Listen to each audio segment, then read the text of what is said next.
Добре дојдовте во петтата епизода од единствениот подкаст посветен на стоматологијата во земјава, а и во регионот, така наречен дигитална стоматологија. Тука разговараме за теми кои што се поврзани со предностите на дигиталната стоматологија во однос на оној традиционален old school метод. Секако гледаме да направиме во континуитет една сторија, за да биде по-јасна и за за фелата од технички аспект, но и за нас, за пациентите. Затоа што од исклучителна важност е ние да сватиме што треба да бараме, значи во 2024 година, какви треба да бидат нашите очекувања во однос на влегувањето во една стоматолошка ординација, што ние треба да бараме, што треба да очекуваме, а од друга страна па и се обидуваме на фелата, на стоматолошката фела, да им објасниме како дигитализацијата им го олеснува, не само што им го олеснува животот, туку им ги отвара вратите меѓу другото и за повеќе пациенти. Многу едноставно, токму затоа претходната епизода разговаравме за комуникацијата на ЕКАД центарот со стоматолозите, а денеска поминуваме на самиот процес на изработка на финални коронки. Впрочем, ги споменавме повеќе пати, но денеска ќе зборуваме специфично за тоа. За таа цел со мене е доктор Томе Каркалашев. Благодарам на поканата. И задниот техничар Елена Митреска. Добре ни дојдовте. Вам прв пат, Елена, повторно се гледаме. Прво, дали сме спремни за да имаме еден убав разговор тука, затоа што има вистина интересни теми има тука. Ги споменавме многу пати ги споменавме цирконијата, ја споменавме како цирконијски коронки. Меѓутоа никогаш не разговаравме за нас, пациентите, лаиците, ајде така да кажеме, што всушност е цирконија? Може ли да разговараме малку од технички аспект? Може, нормално. Вака, цирконијата е всушност материјал од кој што се изработуваат самите коронки и мостовните конструкции. Цирконијата како материјал не се користи толку долго во стоматологијата и не е чудно што и самите пациенти не се доволно запознаени со неа. Тоа циркониумските коронки се изработуваат уствари од материјалот циркониум диоксид. Тоа е материјал кој што доаѓа од минералот цирконија. Исто така познат е како бел метал, кој што е многу биокомпактибилен и е многу посигурен за самите пациенти од пројавување на било какви алергии, бидејќи алергии може да се пројават и од легурите. Така. Во ред, тоа се циркониумските коронки, бидејќи зборуваме за циркониумски, какви други постојат? Какви други материјали? Коронките можеме да ги поделиме на коронки кои што имаат метална основа или металокерамички коронки и циркониумски коронки или тие се безметални коронки. Исто така имаме и емакс коронки и овие спаѓаат во коронки кои што немаат метална основа, но циркониумските коронки се веќе едно најново решение и пациентите се повеќе ги избираат нив, а металокерамичките коронки веќе заминуваат во историјата. Во ред, окей, интересно, меѓутоа да видиме, може ли да прецизираме за сите која е разликата, кои се предностите на, да речеме, на циркониумските и зошто ете пациентите почнуваат да ги бараат повеќе нив? Па најголема предност на цирконијата е најпрво естетиката, бидејќи во самата коронка немаме метал и можеме да добиеме многу убава естетика на завод, да добиеме на природна форма. Исто така, друга особина на цирконијата е дека таа е доста цврста, иако нема метал, може да издржи голем притисок и можеме да ја поставиме буквално на сите зави, не само на предните, туку и на задните зави. Друг момент е тоа што ако се решиме да изработиме коронка од цирконија, завод кој што го препарираме треба да го истружиме минимално и треба да одземе помалку од завод за да ја добиеме оваа коронка. Додека кај претходните коронки од метал имавме многу поагресивна работа и се стружеше многу поголем дел од завите. Добро. Препарацијата беше многу поагресивна за пациентите. Така. Од технички аспект може ли да видиме, да речеме, начинот на припремање на другите коронки цирконијата? Самиот процес, да речеме, процесот на изработка, дали е поедноставен, дали е поедноставен во врска со тоа што се изработува се дигитално. Самото моделирање се извршува во дигитална програма и оди нормално дека оди многу побрзо. Добро, супер. А веќе кога го споменавме, нели, процесот на изработка, колку трае тој процес? Колку... Па најпрво кога пациентот ќе дојде кај нас, ние треба да направиме добра анамнеза, најпрво треба да увидиме дали забот треба да биде третиран со коронка. Тука правиме панорамски снимки, 3D снимки, правиме интраорален преглед, значи гледаме во устата на пациентот и ако увидиме дека забот има нарушена функција естетика, тогаш може да почнеме со изработката на коронките. Значи првиот чекор ние самата препарација на забот или стругањето на забот.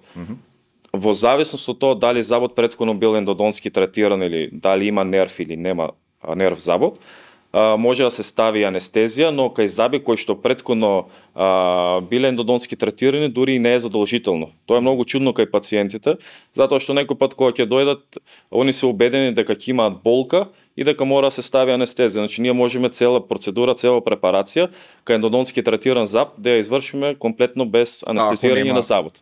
Ако нема болка, Ако нема нерв, ако нема болка. Дали тоа најлаичко прашање сега за вас, ова веројатно ќе ви се чини смешно, меѓутоа јас не знам, до сега немам ставано коронки. Кажете ми, дали например ако имам заб со пломба, дали тој може да биде иструган и до него да се стави? Дали тоа влијае на некаков начин? Не знам, искрено. Па треба да се утврди најпрво колку е голема таа пломба и дали забот има доволно забна структура за да ја издржи коронката. Во некои случаи може да биде потребно таа коронка, таа пломба да се отстрани, да ставиме колче во каналот на забот и потоа да ја изработиме коронката.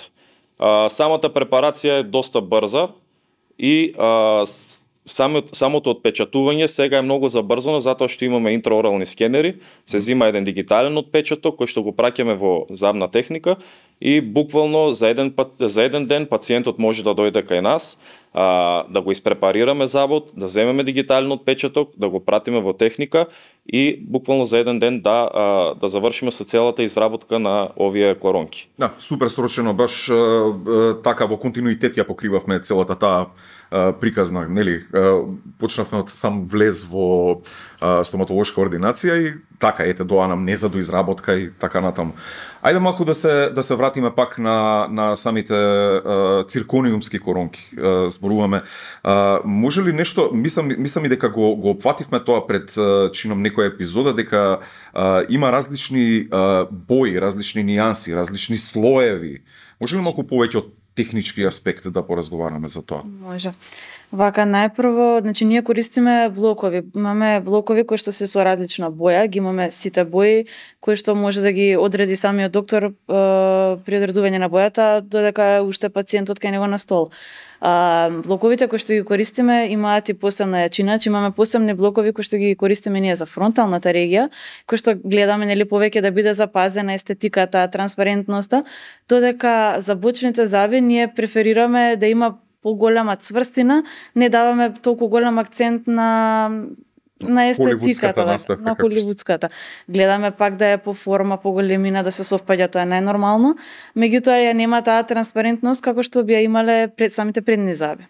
Функционалноста е тука во фокус. Функционалноста, да. Така. Кои се стандардите за испраќање на финалните коронки до стоматологот? Кој има пратено налог, нели нормално треба да испрати налог, како што јас разбирам. Да, ние најпрво како стоматолози испраќаме налог во забната техника и во овој налог ние треба да посочиме точно на кој заб треба да се направи коронка, одбираме бојата, значи со посебни клучеви за боја. Тука може да воведеме и други информации за формата на забот, за која дата треба да биде изработено и така ние кога ќе го пратиме тој налог, забниот техничар има комплетна информација за забната коронка што треба да се изработи. Знае точно што треба се да направи. Так. Тука можеме се надополнам, бидејќи не кажав, не да објаснив претходно. Ние имаме основната боја за забите, меѓутоа зидните коронки. Меѓутоа секој човек, секој пациент си има некоја своја пигментација. Ние како техника, како замна лабораторија, ние нудиме дополнително боење со глазурни бои со цел да се изимитира целосно забот и да се вклопи совршено со преостанатите заби во устата. Значи можеме да се согласиме дека тука веќе зборуваме за уметност. Буквално тоа е веќе уметност. Сега кога ќе биде готова таа коронка, ние пред да ја поставиме во устата, пак ги проверуваме овие бои дали може треба дополнително пребојување на коронката, ја проверуваме коронката како налегнува на забното трупче, но бидејќи сега отпечатокот е дигитален, 99% од случаите коронките налегнуваат перфектно, значи нема никаква потреба од престругување на забот.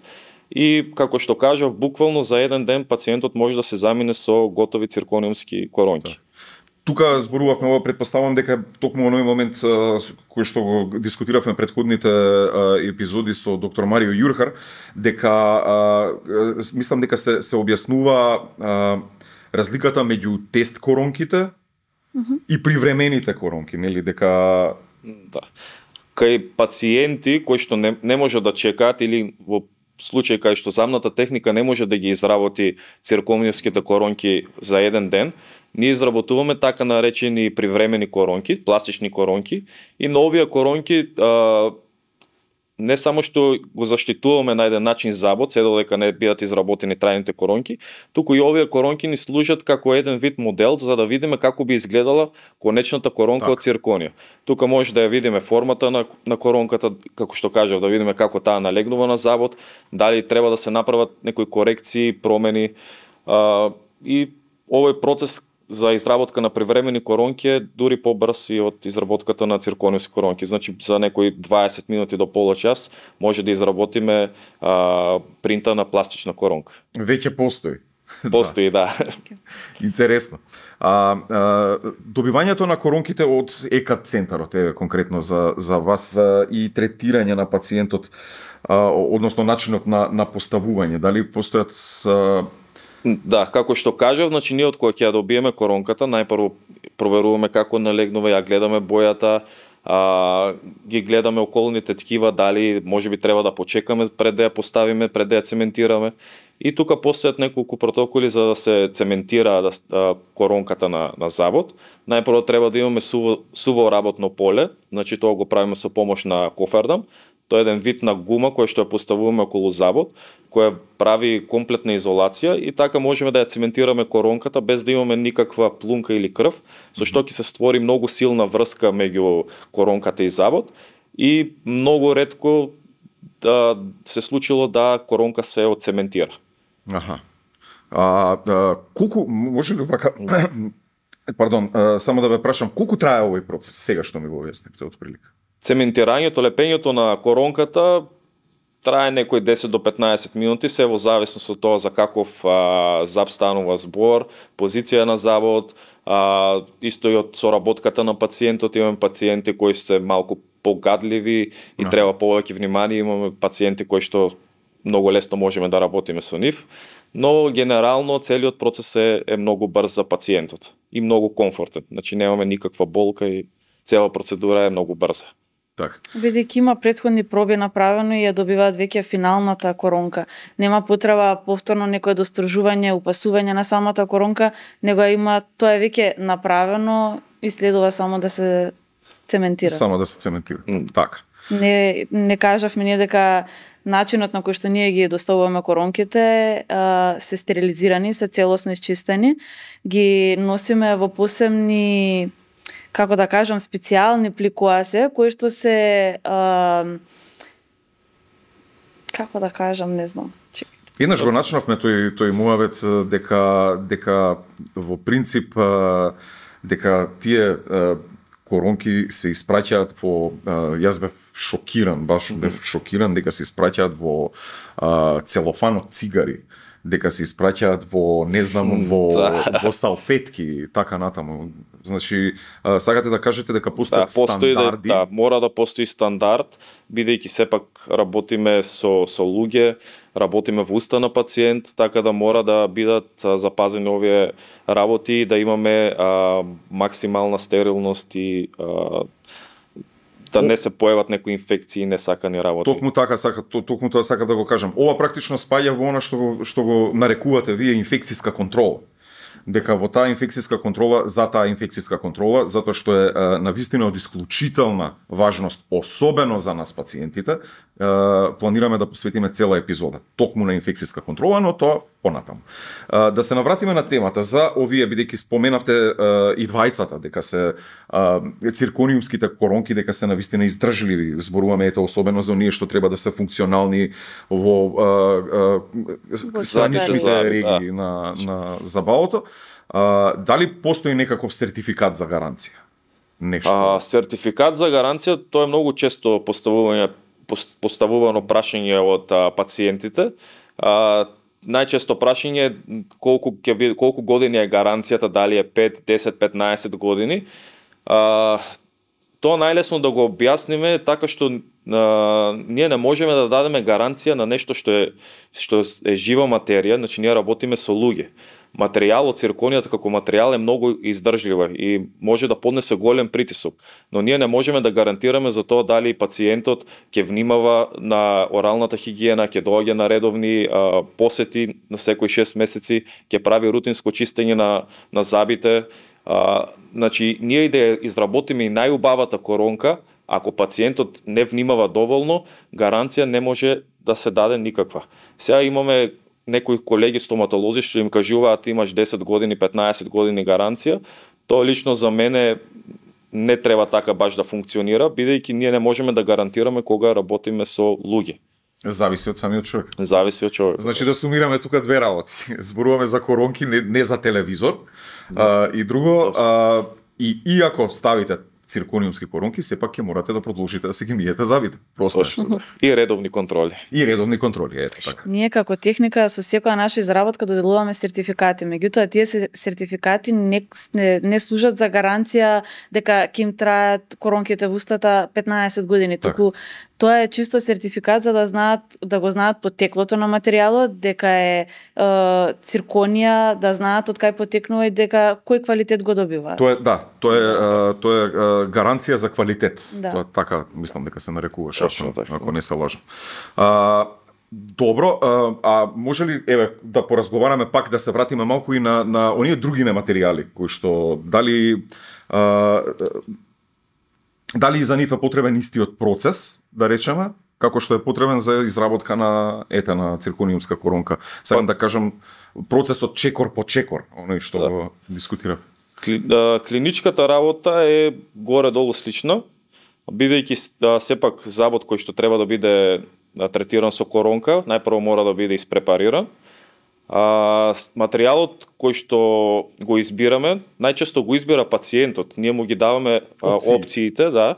Сега интересно е затоа што цирконијата е поскапа од металкерамичките коронки, но се почесто пациентите ја избираат неа, бидејќи разбираат дека ќе добијат многу поубава протеска реставрација, кај што немаме метал, многу поубава естетика, многу подобар квалитет и да се навратиме на прашањето, значи други материјали можеме да ги користиме металокерамичките коронки, тие не се комплетно исклучени од нашата терапија, но како што кажав, се помалку и помалку се користат. Исто така можеме да ги користиме и коронките кои се изработени од литиум дисиликат, тоа е друг материјал кој многу сличен на цирконијата, значи нема метална основа.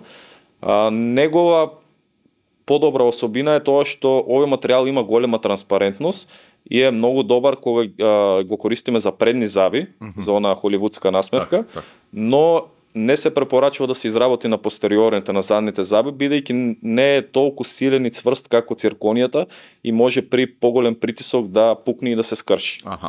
Значи, најчесто го одбираме материјалот најчесто и според потребите на пациентот и според желбите на самиот пациент. Така. Таме метал керамиката тоа не е нешто што ние би го извадиле од изработка целосно, бидејќи има случаеви кои што не може да се прифати на нив да се изработи цирконија. Доколку би мало поголем, доколку фалат повеќе заби, да кажеме. Точно така, се си има лимити, граници. Кај пациенти кои што имаат изгубено повеќе заби, тука веќе не зборуваме за коронки, зборуваме за мостови, за поголеми процески конструкции. Тука е препорачливо да направиме изработки од метал керамика, бидејќи притисокот е поголем, фалат повеќе заби и со металот кој што се наоѓа во основата на овие мостови, ќе добиеме поголема цврстина на овие протетски реставрации. Така, значи се си има своја функција. Се си има своја функција. Ние како стоматолози сме должни да им објасниме на пациентите, да им ги дадеме најдобрите опции и потоа тие треба да одлучат што сакаат да направат. Така. Во ред, ќе го сумираме целиот процес, ќе разговараме уште еднаш, сиже едно ќе направиме на сите фази и така натаму, но и она што го правиме практично во секоја епизода. Елена веќе знае како ново дојде, не ви вам да ви објаснам. Во секој процес, во секоја епизода се обидуваме да направиме една паралела меѓу новиот начин, односно новиот начин, дигиталното работење и old school методите. Значи, која е разликата, кои се придобивките и така натаму.